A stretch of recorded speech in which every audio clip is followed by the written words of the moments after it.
Right. So in the virtual machines, so you understand how do we deploy virtual machines and then what type of operating systems we deploy. We'll also understand image management. So there is something called as custom images and then default marketplace images. So how do you use your own custom images? So that also we'll discuss. And then we will be talking about high availability of the virtual machines. What are the various solutions we got to make sure that our machines are available 24 by 7 or our applications are available 24 by 7. And then there are a couple of other discussions about auto scaling, which we call it as virtual machine scale sets. Okay, so those are the things that which we will be discussing in this entire virtual machines journey. Okay, so before we go with virtual machines, so you guys might already know what a virtual machine is because you come from infrastructure background, right? So virtual machine is an operating system which sits on top of your hypervisor, isn't it, in general, right? So on premises, we call it as virtual machines, right? You got what do you call it as hypervisor? It could be either Hyper-V or it could be either VMware ESXi or whatsoever. On top of your hypervisor, you go and deploy, virtual machines. Using the virtual machines, you will, on top of the virtual machines, you have operating system, right? So what will be there in a virtual machine? Virtual CPUs, virtual memory, and of course disks. Disks, most of the times it will be what you call a virtual disk, which are nothing but files, isn't it? .vmdk or VHD or kind of, right? So that's how the virtual machines on premises will be, right? So then why do we call these machines as virtual machines on Azure? I think in AWS, they call it as instances, but what is this virtual machines? Why do we call them, right? So at the back end, when we talk about cloud infrastructure, so at the back end, all these machines that whatever you deploy will obviously sit on a hypervisor. They have their own hypervisor, isn't it? Hyper-V. So on Hyper-V, these machines will be sitting, right? So that's why we still call them as virtual machines here, right? So then how do we deploy virtual machines? We'll see that, but before that, right, so we need to understand a few things about Azure virtual machines, right? So let us try to understand that. So virtual machines, as you know, it fall under which category, which service? Infrastructure as service, IaaS, right? So in infrastructure as a service, you have access to what? You have access to operating system and anything on top of it, isn't it? So the underlying hardware, you will not have access to it, right? So what is the part you don't have access? You don't have access to this part, right? This part. So what is this part? Physical servers you don't have access to. Network interconnecting the physical servers you don't have access to. And of course, you don't have access to the data center itself. So when you go with virtual machines, which we call it as infrastructure as service, you have responsibility or access to manage right from operating system layer to anything that which is sitting on top of it. Anything which is sitting on top of it. So then what is that which sits on top of your physical host? A virtual machine with operating system, and then applications, and then access management and other stuff. Mostly the data applications, and then OS management and network control at the operating system. So those are the things that which you will be managing, and some part of it still your service provider may also manage. But your responsibility lies right from managing the operating system and anything that which sits on top of it. So in infrastructure as service, what it means is you are responsible for the performance and high availability of your OS. You are responsible for the patch management of your operating system. You are responsible for performance issues on the operating system and anything on top of it. You are responsible for the security of the operating system or the application sitting on that operating system. Right? So that's what your infrastructure as a service is. So, excuse me, virtual machines falls under the virtual machines will fall under that category, which we call it as infrastructure as service. Okay, so when I deploy virtual machines on Azure, where to start?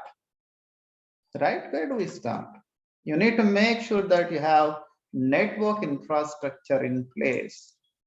You should be having your VNets, you should be having your subnets, you should be having your, what do we call it as, VNets, right? You should have your VNets, and within this VNets, you have subnets and then NSGs.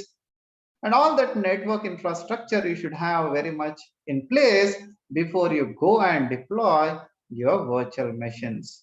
I need to make sure that I have network infrastructure in place before I go and deploy my virtual machines, right?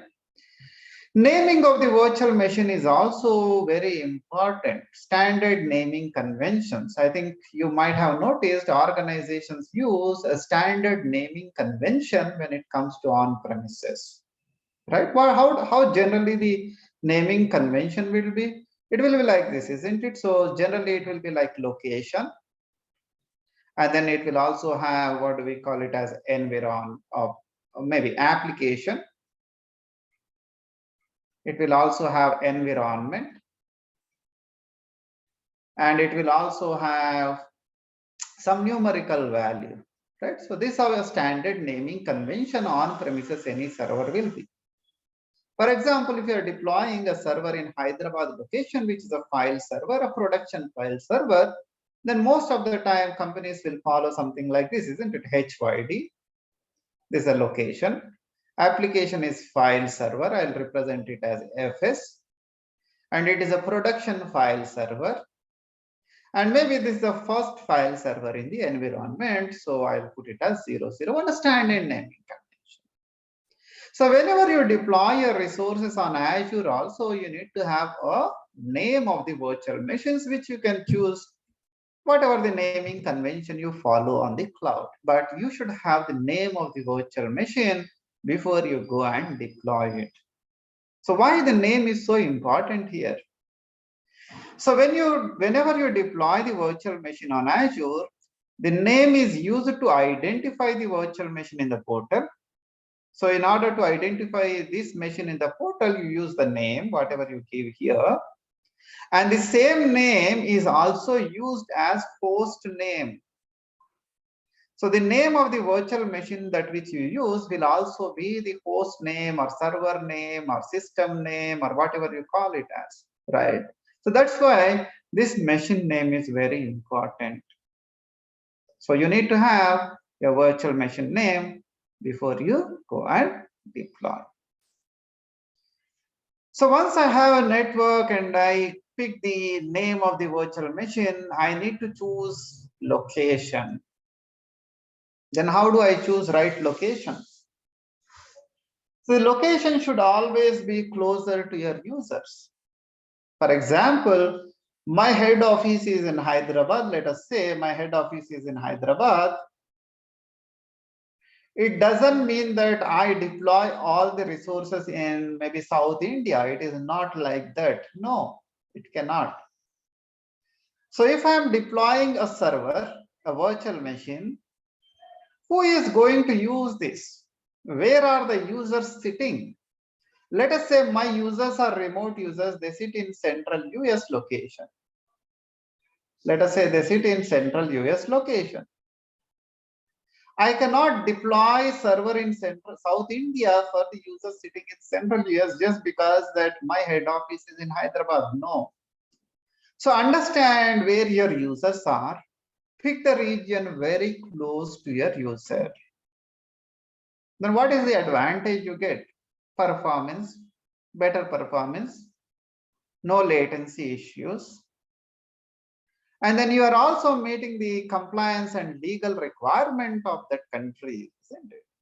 So some countries don't want to have data in other country other than where the users are. For example, Germany.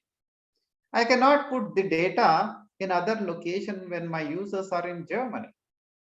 Or when my users are in China, I cannot put the data in other regions. So I definitely meet the compliance and legal requirements when I go and deploy these machines closer to the user or the location where the users are.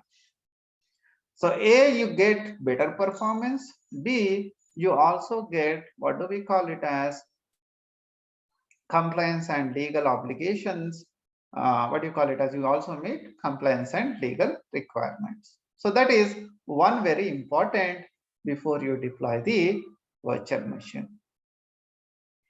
And then other very important aspect when it comes to the virtual machines.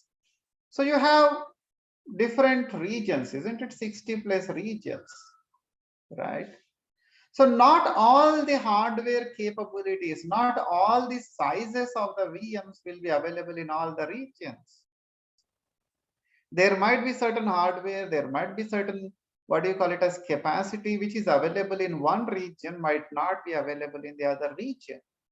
There might be one service which is available in one of the region which might not be available in other regions. So the point here we need to understand is not all the services and not all the, what do we call it as, hardware is available in all the regions. Very important. So you need to know the capacity that whatever you are looking is really available in the region where you are going to go and host the application. In case if it is available, good. If it is not there, you need to pick the next closer location to the user. That's how it should be, right? So choosing the location is very important, right? And then pricing part. So when we talk about the pricing of the virtual machine, right? So when we talk about the pricing of the virtual machine, the pricing of the virtual machine has got two parts. One is compute cost, second one is storage cost, right? So compute cost is related to your, what do we call it as, CPU, memory, and then IP address, and so on. As the name says, the storage is built separately. So storage cost includes your operating system disk plus any data disk. That's what you go and use. Any data disk, that's what you use, right? So apart from the, so when we talk about the overall cost of the virtual machine, it is the compute cost as well as the storage cost, right? So that's how the cost of the virtual machines will be. Okay. Okay, so when I deploy virtual machine, I need to pick certain number of CPUs, certain amount of memory, and then number of disks and capacity of each disk. I need to go ahead and what do you call it as, deploy virtual machines with them, isn't it? Even whether it is VMware or Hyper-V, that's what you do, isn't it? So then how does this virtual machine sizes work on Azure? How does they work? Can I customize my VM? Can I customize my VM on Azure? No. You cannot customize the size. You cannot customize the size. So you need to pick readily available sizes. You need to pick readily available sizes. So you need to go and pick the sizes which are readily available. It's like t-shirt buying, isn't it? So if you go to a garment shop, you go and tell the size and they give you the size of the t-shirt. They give the t-shirt of the size that whatever you ask. Readily available sizes are there, right? So similarly in Azure what they did is they have readily available sizes and you will be picking the size from that list whatever you already have. So to make our life easier, when we pick these sizes, they categorize these sizes into what they call it as series. They categorize them into what they call it as series, isn't it? So you see A series, B series, D series, BC series, E series, F series, G, H, L, M, and N. They categorize them into series. So each series again will have multiple sizes. Each series will again have multiple sizes. So this series here represents what type of capacity you get in that. So for example, if I am going with F series, the sizes here in this particular category will get more CPU when compared to the memory or disk IOs.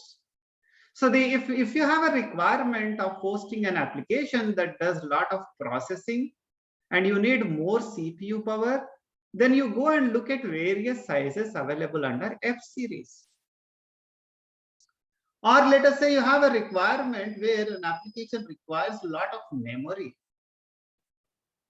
Then I go and look at the sizes available under M series. And under M series, there is also another size called as MV2 where larger memory. And if you have a requirement to host an application that requires graphical processor unit, then you go and look at various sizes available under N series. So as L series for storage optimized, H series where you get better high-end servers, high-end virtual machines. G series a combination of memory and storage optimization. And if you are looking for a dev test or maybe POC kind of stuff, then you can look at A, B, and D series. And if you are worried about the data and you need to host a server with more of data protection, then there is a separate series called as DC series. So these are various sizes which are readily available. Sorry, these are various series which are available. Under each series, you have multiple sizes. As I said, each series here is nothing but a categorization of the what do you call it as VM sizes, so that you can easily pick the right size by going into that particular category. Right? That's how it is. So you need to know what type of size or what type of application you are going to host, and then go and pick the sizes under each series which are readily available. That's how your sizing will work. Okay, that's how your sizing will work.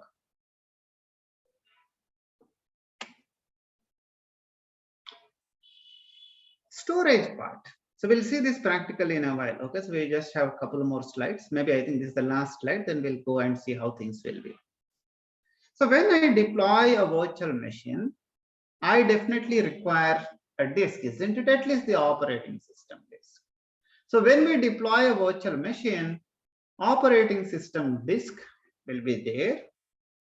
Along with operating system disk, there is another disk which we call it as temporary disk that gets assigned. So when I deploy a virtual machine, there are two disks that are getting attached to the VM. One is C drive or operating system drive. It is a Windows machine.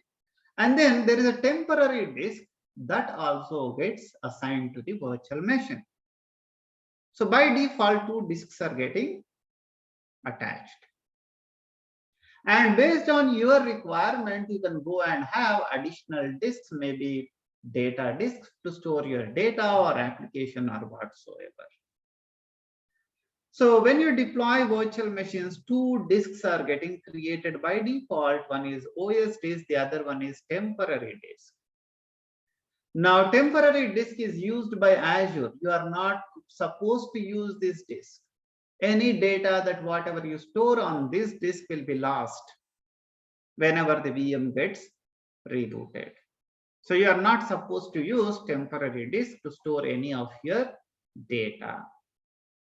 Getting? So Azure uses the disk. I'll show you once the VM is deployed how it will be and what are the things in the temporary disk. But remember that disk is only for Azure. So then when I deploy my operating system, as I said, you are deploying by default, you get two disks. One is OS disk. If it is a Windows machine, if it is a Windows virtual machine you are deploying, operating system disk by default is 127 GB. Operating system disk by default is 127 GB. So during the deployment, you don't have option to change this, but if you want to extend the disk after the operating system virtual machine is deployed, you can extend it. But by default, your operating system, Windows operating system drive is 127 GB. If it is a Linux machine, it is 30 GB. It is 30 GB. So during the deployment, you cannot change them. By default, they get deployed with this size. But later you can go and extend if you have a requirement as such. Okay. So very important to remember.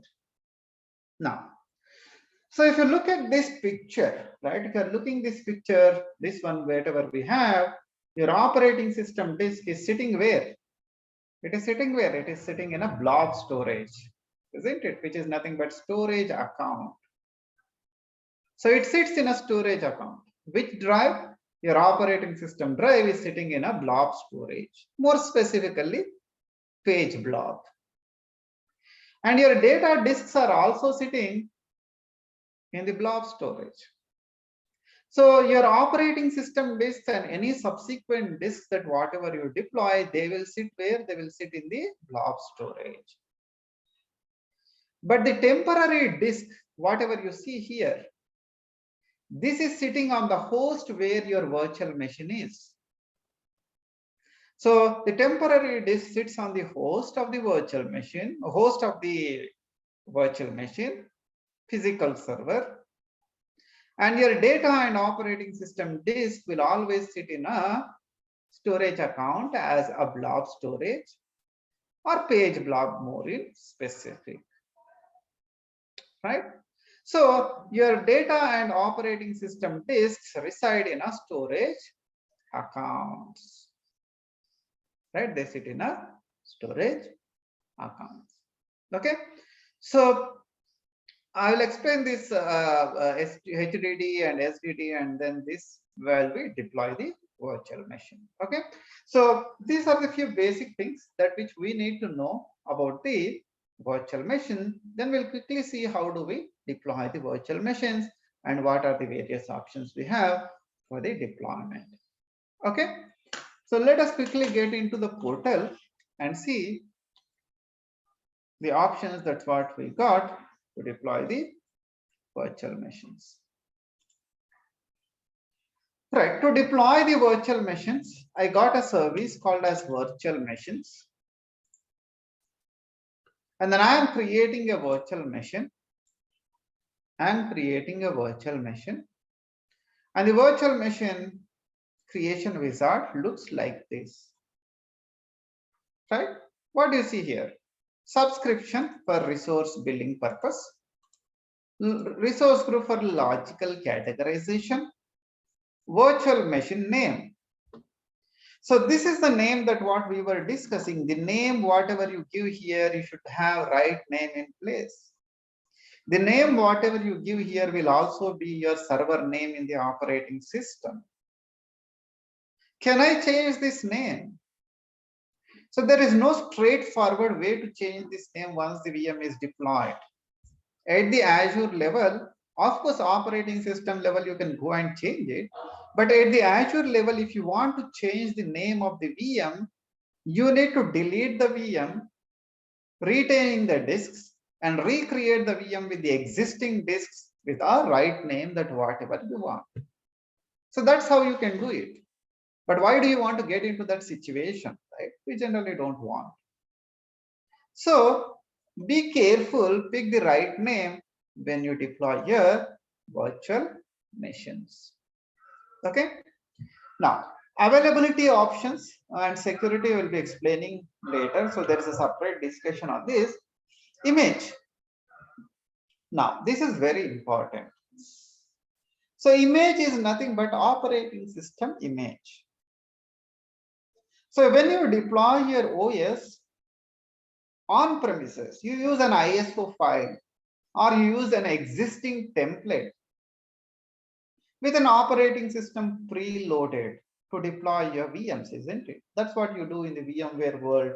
That's what you do in the Hyper-V world, or even if it is a physical server, you use either a ISO image mounted to your RSA card or ILO, and mount it and then deploy the operating system, right? So here, how do I deploy the operating system? I need definitely a ISO image or maybe a template or maybe a disk file, right, with the operating system in it. So what Microsoft provides you is Microsoft provides you default images. It provides you Windows as well as Linux images, which means I can deploy both Windows and Linux operating systems on Azure. So Microsoft is providing these images with just operating system on it, with just operating system and maybe Azure agents, that's all, couple of agents that whatever will get installed. So these images, what Microsoft provides to you, you call them as marketplace images. So the images that whatever I get from Microsoft, which are vanilla images, plain images, and these images we call them as marketplace images. So there are some featured images or recently used images you see here, right? You can see a Windows 22, Windows 2019, Windows 2016, Windows 10, various Linux operating systems. And of course, you can also hit this option to see all the other images as well. So there is this huge list of various images. Some images are also there with an application preloaded. For example, Windows 2012 with SQL, Windows 2016 with SharePoint, or the application preloaded images are also there, which you can go and pick and install the operating system of your requirement, right? Now, what if I want to use my own images? These are all images of Microsoft, isn't it? These are all the images of the Microsoft, which are plain images. But organizations, they will have their own images, isn't it, with their tools or the hardening settings preloaded, which you may want to use. You can also bring your own image, very much possible. So the images that which you bring or you create for your own, we call them as custom images. The images provided by Microsoft, we call them as marketplace images. I can have my own images created, which I will see under my images or shared images. We don't have any custom images, so these two are listed blank. We'll be seeing in one of our classes, how do we create a custom image? But right now, what we are going to do is, we are going to go and use Azure provided marketplace images. You can go and select, maybe let us say I want to install a Windows 2012. So that's what I am selecting, right? Okay, so there is this option called as spot instance. Very important. Spot instance will help you to reduce the cost of the VM. Okay, it helps you in the reduction of the cost. If you select this option, you get VMs for a cheaper price. Then what is that? Why is that it is cheaper? So spot instances are nothing but the sizes of the VMs. Spot instances will give you the sizes of the VMs, which are built lower when compared to non-spot instances. Then why Microsoft is providing these instances for cheaper, these sizes for the cheaper price? So what happens is some of the data centers may have some capacity and Azure may want to offer that for cheaper price. So some sizes might be available and no customer is using, and Microsoft offers those sizes for cheaper price. It's like sale, isn't it? So when you have some of the stock piled up in the maybe garment shop or whatsoever, they will offer a discount price so that they want to clear that off. Similarly, here Microsoft has got some unused capacity in their data centers, And that capacity they want to offer to their customers for cheaper price, lower price. That's what this spot instance will help you to go and use those sizes which are available for lower cost, right? But there is a condition here. The condition is Microsoft can go and retain the capacity at any time. That's a condition. So if they have a requirement for any one of those their customers and they are out of the capacity, they can come back and take the allocated capacity at any point of time. That's a condition. So they either deallocate or stop the VM and take back the CPU and memory, or deletion is also another option. So you need to be using this only for development or test environments or trainings like whatever we are doing. Those only places where you can use this. Otherwise, you don't, isn't it? But worth of using in case if you're running some test environments and you want to play around with some futures and all those things, this is where the spot instance comes into picture. But for production workloads, we generally don't use this, isn't it? Right? Okay, so then the size part, right? Size part. Then how does this size work? I already explained about the sizing. You got various series, isn't it? A series, B series, D series, DC series, E series, F series, H series, M series, right? N series, L series, right? Various series. And we know each series represent a type of what you call it as capacity that what you get. So you see here some recently used sizes and the recommended sizes for this operating system, whatever you selected, the image, whatever you selected, there is a recommended size from the Microsoft itself. If you want to look at all the sizes available, then you go and hit this all sizes option. Now what do you see here? There are around 448 different sizes available in this region. And again, remember the sizes, the number of sizes available will vary from region to region.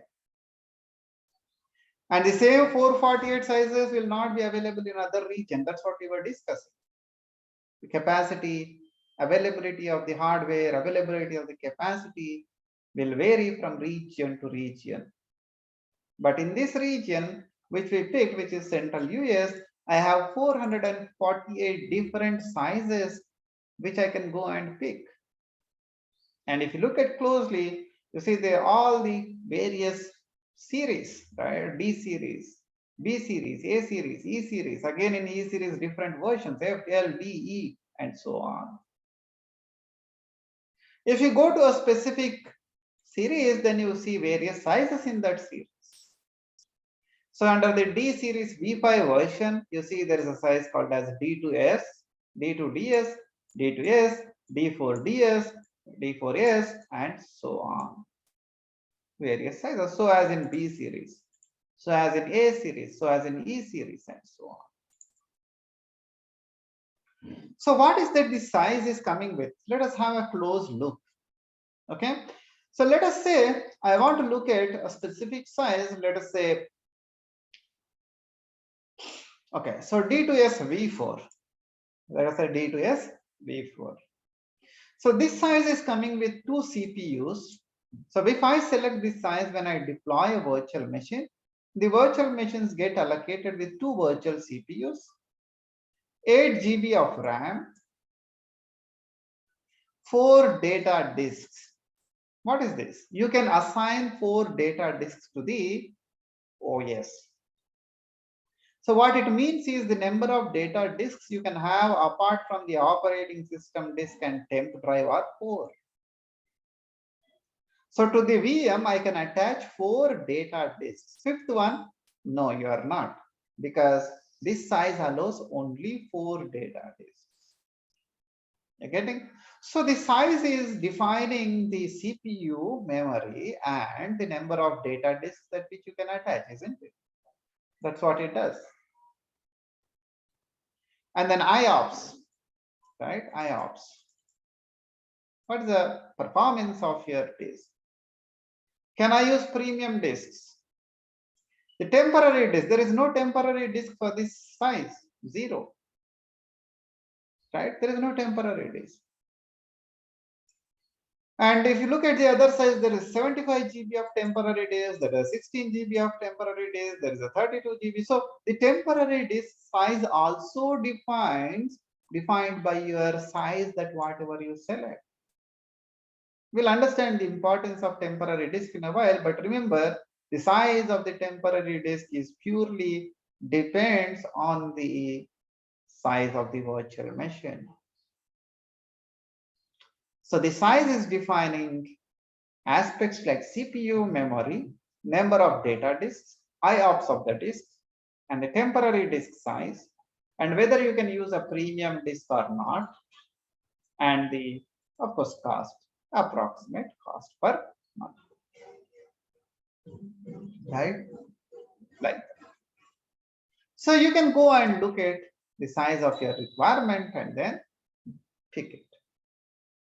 So there are also some filters here on the top. So let us say if you want to look at the sizes with 2 CPUs and maybe sizes with 8 GB of RAM, then I can filter it and I get all those sizes across various series or families listed here, right? Like this. Okay. So it's up to you which, what do you call it, a size you want. You can go and pick from that list. Right? So I'm going with a size called as B2MS with 2 CPUs and 8 GB of RAM. Administrator, which is nothing but local admin account. So can I use this? Can I use this? Will it allow me to use this administrator? No. So these are all part of reserved words which you cannot use. Can I use this root? No, you can't. So the standard root user IDs or administrator, which is the general admin account, which used to get created when we deploy operating system on the on-premises, you cannot use that, right? Because they are not allowed to use. They are reserved. You are not allowed to use. So then you need to pick some username, which will be your local admin for this Windows operating system. So let us say I'll pick this name called as cloud admin and a complex password.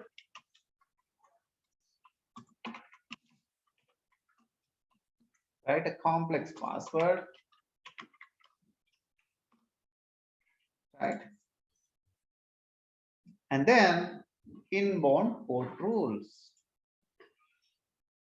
So when I deploy this operating system, when I deploy this virtual machine, if I want to access this virtual machine over the internet, if I am accessing this virtual machine over the internet, I will be using the public IP address of the virtual machine. And in order to access this public IP address of the virtual machine, so I will be using some service to connect to this virtual machine through this public IP address. So I will be accessing RDP using this public IP address, or I will be doing an SSH to this virtual machine using the public IP address because I am accessing over the internet. So if you are accessing this virtual machine over the internet, you definitely need a public IP address to the virtual machine. And that public IP address should be allowed, isn't it? Should be allowed. By default, your NSD blocks. So then if you are doing an RDP to this machine, if it is a Windows machine, obviously you will be doing RDP. And if you are doing RDP from the internet, port 3389 should be opened, isn't it? Port 3389 should be opened. So that's where this setting is all about, inbound port rules. So do you want to open 3389 or do you want to open SSH? Do you want to open HTTP or HTTPS? In the real-time world, remember guys, in the real-time world, you don't open these ports to the internet. Not all the machines will be open to the internet, which means not all the machines will get public IP addresses. No, they will not. Okay.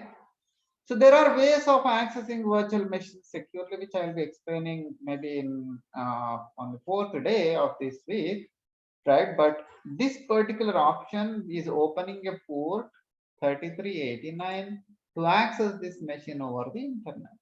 And how does this open the port? It creates a network security group at the network interface card of the VM and opens the port 3389 over the internet. That's what it does. I'll show that in a while. Right? That's what this is. Licensing part. So sometimes, so if you remember or recall, we were discussing the cost reduction solutions where in one of our discussion we were saying we can bring our on-premises licenses. Right? In one of our discussions we were saying you can bring your on-premises licenses if you have. Let us say you purchased a Windows license, Windows 2012 license, and you want to use that Windows 2012 license here on Azure, you can bring it. So if you already got a license and you want to use it, you are going to go and tell Azure that I already got a license. That's what you see, you select this option. I would like to use an existing Windows Server license. So I'll tell Azure that I got a license, which means that the cost of the licenses are not included. The cost of the operating system licenses are not included here in this particular cost. When you say that I got already licenses and you will be activating that. Whatever the mode that which you want to activate, you can use and activate it. Maybe a KMS server or maybe online activation, or maybe I got a key, you want to use it, whatever the method, right? You do it manually. If you don't select this option, Microsoft is going to assign a license for this Windows 2012 server, and they also go and charge for the licenses monthly basis. Okay, right? So this is the basic blade. You define operating system name, image, size, admin credentials, licensing part, and then ports to be opened over the internet. The next section is disks. So when you deploy your virtual machine, you get operating system disk. And the operating system disk, what type of disk you want to use. If you need a better performance and you're hosting a production server, then you go with premium SSD, which is solid state drive or disk. You also got standard. If you got an application which requires nominal disk performance, or maybe you're hosting some web kind of applications which doesn't require too much of disk reads and writes, or maybe you're hosting a development test environment, then you can go with standard SSD. And if you're hosting applications which are infrequently accessed, not critical, or maybe a test environment, you can go with HDD. HDD is nothing but magnetic disk. Low performance, obviously low cost. So you get 3 types of disks based on your requirement. You can go and pick one of them. Encryption type, you can also go and choose whether you want to bring your own encryption solution. Otherwise, Microsoft encrypts the disk by default. You may not have to do anything. The disk is encrypted by using Microsoft managed keys. Right? By default, the disk is encrypted. If you want to bring your own encryption solution, you can also bring it. Right? Data disks, apart from the operating system disk, any additional disk that which you want to add, you can add it from here. Right? You can see create and attach new disk, or if you already got a disk created, you can also attach it. Okay. I am going to go and discuss this after the VM is deployed, but during the deployment of the VM, you can also create your data disks. We'll see this once the VM is deployed. Okay. Now there is this advanced option. In this, there is one important setting, which is managed disk, right? Which is this managed disk. Okay, so managed disk. This option, checkbox. Use managed disk is selected there. What is this managed disk first of all? So team, if you look at this option, managed disk, when you say managed disk, the disks whatever are getting created as a part of this virtual machine creation, they go and sit in a storage account at the back end, isn't it? That's what we were seeing here in this particular diagram, right? So when we are talking about the disks, right? Where is that? When we are talking about the disks will sit in a storage account, right? So when you are selecting managed disk, which means that you're saying that I want to use managed disk checkbox, what basically happens is Microsoft Azure creates a storage account for you, and it uses the blob storage within that storage account to have your disks in that blob or storage account. You need not have to create any storage account. Microsoft Azure does for you. So in managed disks, whatever the disks you are getting created when you deploy the virtual machine, the storage account to have those virtual machines will be created by Azure. You need not have to go and create them. You need not have to manage them. Who manages it? Azure manages it. And that's what the recommended is, use managed disks. So, but when you go and deselect this option, what is that it is asking you? It's asking you to create a storage account. So now here you manually create the storage account. And then you specify what type of storage account you want to go with. And then you define the replication settings. All those things you manually do it, which is tedious task. So when you deploy your virtual machine, you have two options. One is managed disks and the second one is unmanaged disks.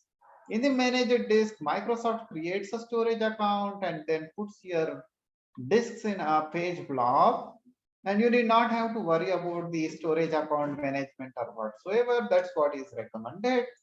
And then you also got an unmanaged disk where you will be creating the storage account. You will be managing the disk replacement, disk files placement of the blob storage and all those things. So that's why it is tedious, right? Nobody uses this, and it is not recommended to use as well. But you have an option, right? So people will ask you what is managed disk, what is unmanaged disk. So this is what the answer we should be giving, right? So that's what your managed disk option here is, right? By default, it is managed. You need not have to worry anything. All right. So the next option is the networking, in which VNet and subnet you want to deploy this virtual machine. If you already got a VNet, you go and select it from the drop down. So you can also create a virtual network from here. If you are not specifying, if there is no VNet, it creates its own VNet with the name AZ104-VNet. What is AZ104? Your resource group name -VNet. And it creates a subnet in that with the name default. If you already got a VNet, go and select from the drop down. Since we don't have any VNet and subnets, let it create. We don't have any problem. And then public IP address. Does this VM require a public IP address? If you don't want a public IP address to be assigned to this VM, you will be saying none, which means there is no public IP address assigned to this virtual machine. If you want a public IP address to be assigned, then create a public IP address. Whether you want to create a standard, whether you want to create a dynamic, it's up to you, right? Standard or basic, you can create one of them. But by default, it is basic, right? By default, it is basic. So you can create a virtual machine public IP address, or you can select none, which means that no public IP address will be assigned. So if your VM is internet facing, and if your VM need to be accessed over the internet, or if the VM is hosting an application like web application that which is accessible over the internet, those type of situations you definitely require a public IP address for the VM. That's what you go and create a public IP address. Otherwise, you say none, right? Otherwise, you say none. Okay. Next option is network security groups, NSGs. So by default, the network interface card of the VM gets NSG assigned, created and assigned rather. We know, right, when we were talking about network security groups, we said that network security group can be assigned to the subnet, or it can be assigned to the virtual machine network interface card, right? So here, whatever you're seeing is the NSG, what it creates is at the NIC level, it creates an NSG and assign it to the network interface card. And that NSG will have an inbound port. And that inbound ports is allowing a port 3389. Why 3389? Because in the basics blade, you said you want to access this machine over the internet using 3389. So in the networking section, what it is basically doing is it is creating an NSG, assigning it to the network interface card of this VM. And in this NSG, it is creating an inbound rule allowing 3389 over the internet. That's what it is doing there. You're getting? Right? That's what here rules here. And then load balancing. If you want to go and place this as a back into a load balance. Yes, Matt. Yeah, this is accelerated networking is there, right? When we'll be using that option? So accelerated networking, basically, if you want to go with more, what do you call it as speed to the network interface cards and other stuff, this you will be using. Okay. So that again, if we select that, will that impact our logging methods, or will it be as the normal one? By default, it is normal itself. If you have any specific acceleration requirement, so you will be selecting this option. Okay, so enables you low latency and high throughput on the network interface card. Sometimes we may need maybe a network interface card with a better throughput, then you will be selecting this option. Okay, and again that changes from size to size. So the size, whatever you select, defines that whether you can use accelerated networking or not. Okay, the size what we selected, which is B2S, doesn't support accelerated networking. So you need to look at what are those sizes which supports accelerated networking and what is the maximum throughput that which they give you. Maybe you have to refer the documentation once and select the right size. Okay, so that's how it will be. Okay, right, but for this size, it is a standard throughput. Okay, and then if you have a load balancing solution and during the deployment of the VM itself, you want to put as a backend to a load balancer, you can do it. Okay, so you can select this option. It gives you the list of load balancers or application gateways. You can put it as a backend. Okay, very much possible, right? So this is about the networking part. In networking section, you define where in which network it will sit, which means that VNets and subnets. Based on the subnet you select, it gets the private IP address, right? And of course, it also defines whether you're going to go and use public IP addresses or not. Okay, that's your networking section. So the next one is management, right? Under the management section, you use boot diagnostics, whether you want to enable boot diagnostics or not. It helps you to troubleshoot operating system issues. We'll be seeing tomorrow couple of scenarios, how do we troubleshoot VM issues and other stuff. But it's always good to have this boot diagnostics enabled. Okay, so by default it is enabled. Leave that as is. Tomorrow we'll be discussing custom storage account also. When you use enable with managed storage or enable with custom storage account, tomorrow we'll see, but by default it is enabled. Okay, and you can also capture the operating system guest diagnostics into a storage account, and you can use those diagnostics to understand the issues at the OS layer also. Okay, important. And managed system identity, this we will be discussing. Maybe I think we'll try to spend some time on key vaults. Managed system identity is nothing but, let us say there is some service and that service want to talk to this VM. Instead of using what you call it as service accounts, I can use this system managed identity solution and integrate a service with the VM. Okay, those two can talk to each other. That's what a system what you call assigned managed identity does. It creates it. You can use this option to interconnect a service with a VM, right? They can talk to each other. And there is this option called as Azure AD, what do you call it as login. By default, it is disabled. And again, it also depends on the image. What this particular option does is, it is basically allowing your user to log into the virtual machine using Azure Active Directory account. Right? So if there is an Azure AD account and you want to allow them to log into this, they can log in. Of course, again, the role-based access control and all those things come into picture, but this is one option, right? So you can use what you call it, a school account or work account, log into the server also. But generally we don't enable this. We always join the machines into domain and then we will use the domain credentials, isn't it? We generally don't use this, right? Auto shutdown, another very important feature, right? So let us say this VM is not used off business hours.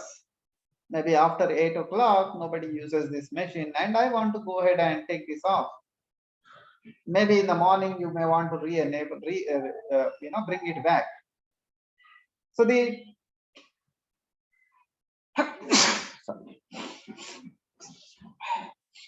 auto shutdown option here will help you to schedule an auto shutdown of this virtual machine, right? So if you look at this setting, right, when do you want to take it off?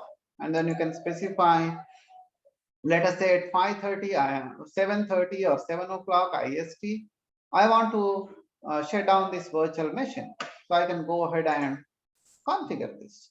And then you will get notified on this email, whatever you specify here. But remember, there is no power on option here. There are other ways of bringing it back. Maybe you can create a small schedule, a job, or there is also an option within the VM itself. When we discuss the properties of the VM, I will show you. You can also power it on, maybe in the morning. Those options are there.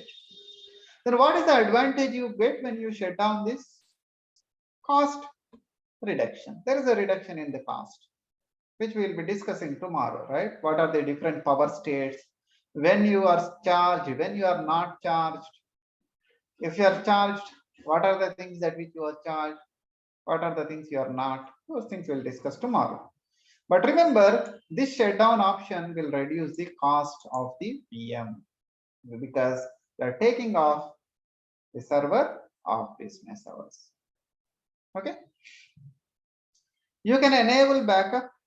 If you want to configure backup, you can do it from here by using something called as recovery services pod, but we will be discussing this separately. One day class on backup and restore. That time we will understand how do we take backup and how do you enable DR, site recovery, disaster recovery. If this VM is critical and I want to replicate this VM to another region, maybe if this VM is sitting in central US, I want to have a replica of this VM in another region, maybe East US. And when central US region is not available, I can use the same VM sitting in secondary region. That's your DR, isn't it? You can enable it. So these two topics we'll be discussing separately. There is a concept called backup and recovery. In that concept, we'll be discussing this. But remember, at the OS level, you can configure, at the VM level, you can configure backup and site recovery also. Okay. Patch management. Most of the times you don't use it in the real-time world. But what you have here is automatic OS updates. For Windows, you have these automatic OS updates, right? Now, this is a tricky setting. If it is a develop test environment, you can go and use it. But production workloads, you generally don't select this option, right? You will have some schedules, right? So based on this schedule, maybe during the weekend, you have a change management and you install the patches. You can still use your own on-premises patch management tool, very much possible, right? You will have a site-to-site or express route connection. Maybe you will have a, what do you call it as edge server, right? So in patch management, what do we call it as? I forgot that name. Okay. So if you have a main server on premises, you can have. I'm not getting that name. You have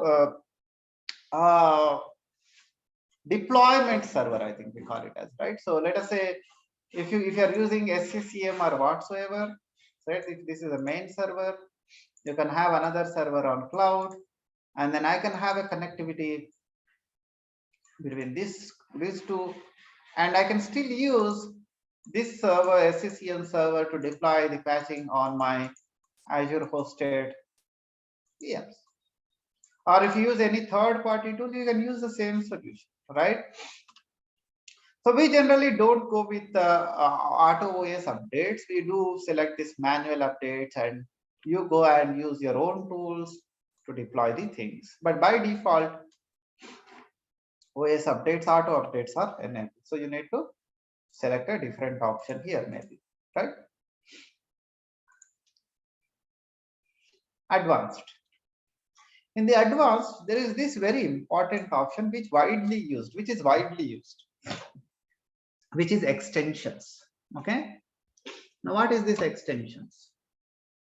So under the extensions, you see this option, select an extension to install. Extensions provide post-deployment configuration and automation. After your operating system is deployed, maybe you want to deploy an application. Maybe you want to harden the server. Maybe you want to install some tools of your organization. Or maybe let us say this is a SQL server, you want to install SQL. And you want to automate that. You don't want to do it manually. So the extensions will help you to deploy some agents. Extensions will help you to harden your operating system by using some custom scripts.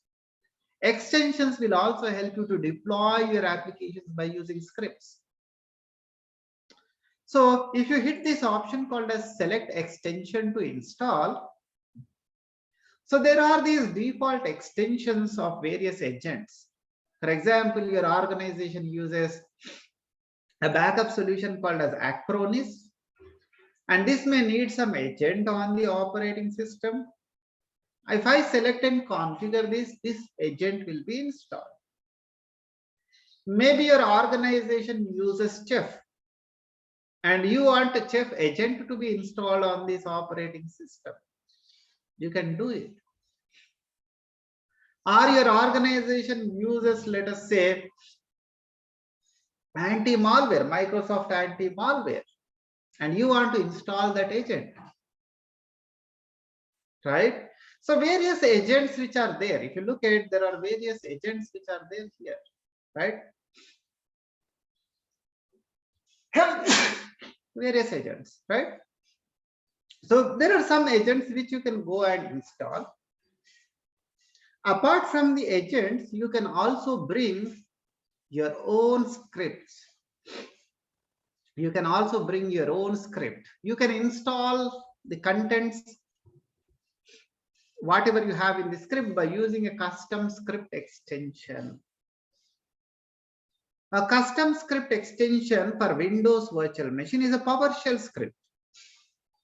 So for example, if I want to harden the operating system, I'll write a PowerShell script and I'll feed that PowerShell script as a custom script extension.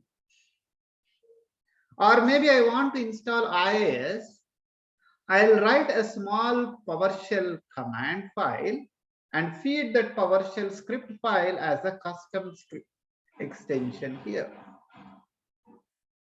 So by using this custom script extension, I can go and pass a script file, and whatever is there in the script file will be executed as a part of the custom script execution automation.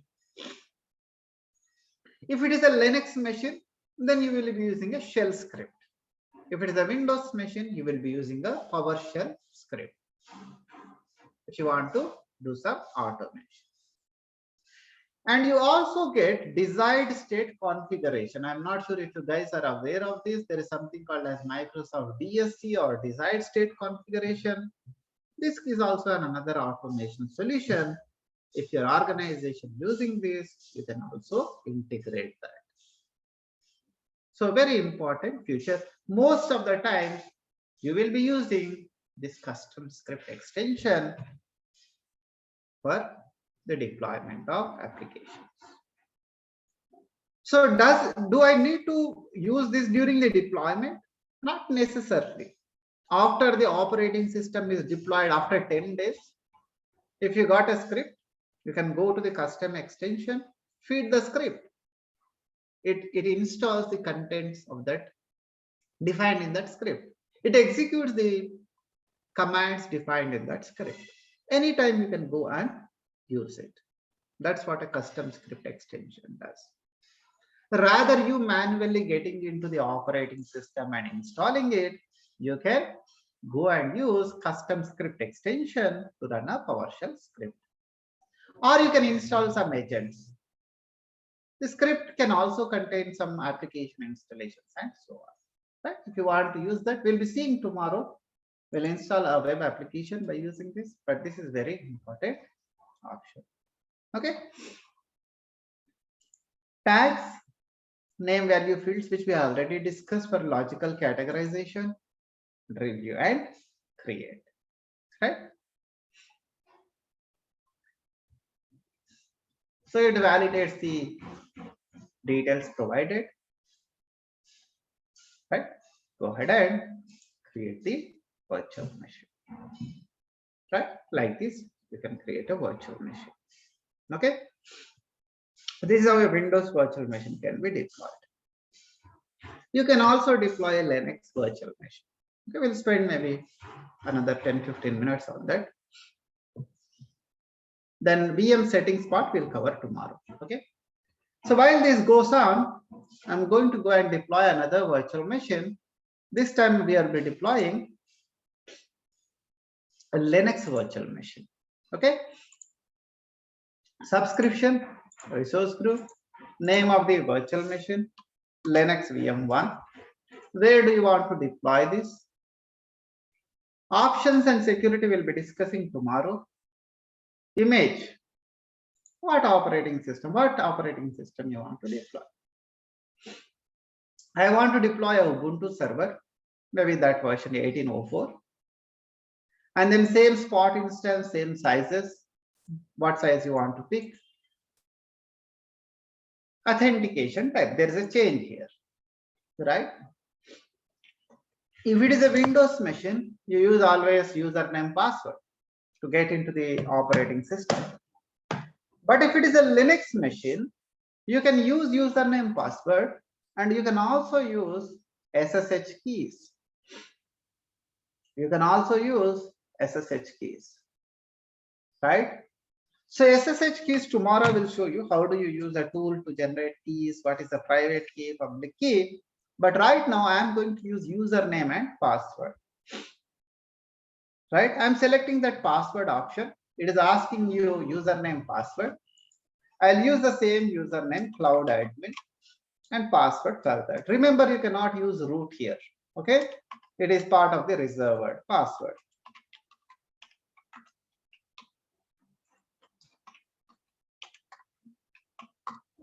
Right? And do you want to access this machine over the internet? And then if so, because it's a Linux machine, you will be opening port 22. Disk management, same settings, premium, standard SSD or standard HDD, encryption solutions, data disks, managed or unmanaged disks. Networking, same settings, VNets, subnets. Do you need a public IP address or not? It is creating an NSG and opening a port 22 over the internet. Right? Same settings. Management, do you want to enable boot diagnostics, OS diagnostics, auto shutdown, backup, and then patching. So here you don't see those patching options, whatever you had seen for Windows, because it is a Linux machine. So it uses the image default patch option. So whatever the patch options you have at the operating system layer, so that option it uses. Maybe manual or auto update, whatever you have at the operating system layer, that will be used. Advanced, same extensions. So here also you have this extension. Now the same agents, but here if you go with this custom script for Linux, now here you will be asked with a shell script, right? It is asking you to enter a shell script. If it is a Windows, it will ask you to enter a PowerShell script. But this can also be automated like what we had seen earlier. Okay, so we'll see the custom script extension tomorrow, right? But you can use this option, but auto deployment, tags, review and create, right? So almost similar options. Okay, so the difference would be the authentication method. You can use SSH or you can use username, password. SSH I will be showing you tomorrow. Okay, right? So this is how you will be deploying a Windows or a Linux virtual machines using Porter, right? Now you see this Windows machine is deployed. The status is running. It is deployed in central US, right? Vijay, I will be dropping the call because I have someone all to Yeah, be joining. we are already done. Okay, we are done. You can drop. Okay, thank you. Right? So this is how you will be deploying a Windows and Linux virtual machines. Okay. So tomorrow when we come back, we'll be discussing all the options at the virtual machine level. What are the various options we have? What are the different power settings we have? All right. So the various options you see it. This will help you for better management of the operating system. Okay. So we'll stop here.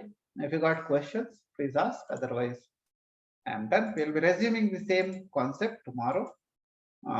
Tomorrow we'll also, I think we'll be starting high availability time permits. Okay, so that's all I have for today. If you have questions, please ask.